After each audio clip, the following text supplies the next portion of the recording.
Hi hello నమస్తే, welcome to voice of Vivek. ప్రభుత్వ పాఠశాలల్లో చదివే పిల్లలకి ఉపాధ్యాయులకి ఒక ప్రత్యేకమైన అనుబంధం ఉంటుంది. కొందరు టీచర్లు అంటే కొందరు పిల్లలకి భయం, వణుకు. కొందరు టీచర్లు ఎప్పుడెప్పుడు వెళ్ళిపోతారా అని ఎదురు చూస్తూ ఉంటారు. కొందరు టీచర్లు అంటే ఈసారి ఇంకా సేపు ఉంటే బాగుంటుంది, ఈ మేడం ఇంకా సేపు చెబితే బాగుంటుంది అని ఆశపడుతూ ఉంటారు. నిజంగా అలాంటి పరిస్థితి చాలా తక్కువ మంది టీచర్లకి పిల్లలకి ఎదురవుతూ ఉంటుంది. ప్రభుత్వ బడుల్లో చదివే ఉపాధ్యాయులు తరచూ ట్రాన్స్ఫర్లు అయ్యి వెళ్ళిపోవడం కూడా మనకు తెలిసిన విషయమే. అయితే ఆ 4-5 ఏళ్ల సమయంలో పిల్లలతో ఆ టీచర్ల అనుబంధము చాలా గొప్పగా ఉంటుంది. ఒక్కోసారి టీచర్లు వెళ్ళిపోయేటప్పుడు ఎంతో బాధపడుతూ టీచర్లను హక్ చేసుకొని కౌగులించుకొని వెళ్ళొద్దు అంటూ కూడా అడ్డుపడిన ఘటనలు మనకెన్నో తెలుసు, చూశాం కూడా. తాజాగా అలాంటి ఘటనే అనకాపల్లి జిల్లా బుచ్చేపేట మండలం కందిపూడి అప్పర్ ప్రైమరీ స్కూల్లో జరిగింది. ట్రాన్స్ఫర్ వెళ్ళిపోతున్నటువంటి టీచర్లను పట్టుకొని పిల్లలు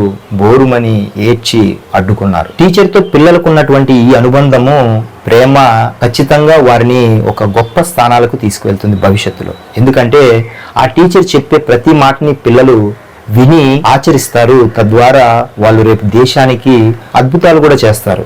ఎందుకంటే ప్రతిదీ కూడా టీచర్ పర్యవేక్షణలో వాళ్ళ మనసులో చిన్నతనంలోనే నాటుకుపోతే ఆ యొక్క ఫలితాలు కూడా దేశానికి అత్యున్నత పురస్కారాలు కావచ్చు, డాక్టర్స్, ఇంజనీర్స్, లాయర్స్ లేదా ఎనీ ప్రొఫెషనల్ గా కూడా వారు ఎదిగి దేశానికి పేరు తెచ్చే గొప్ప గొప్ప వారులు అవుతారనేది మనం గతంలో ఎంతో మంది విషయాలలో చూడడం జరిగింది. సో అలాంటి అనుబంధము ప్రతి టీచరు పిల్లలతో కలిగి ఉన్నప్పుడు తప్పకుండా ఆ పిల్లలు దేశంలో, సమాజంలో ఒక గొప్ప స్థాయిలో నిలుపుతారనడంలో ఎటువంటి సందేహం లేదు. వీడియో నచ్చితే లైక్ చేసి, షేర్ చేసి, కామెంట్ చేయండి.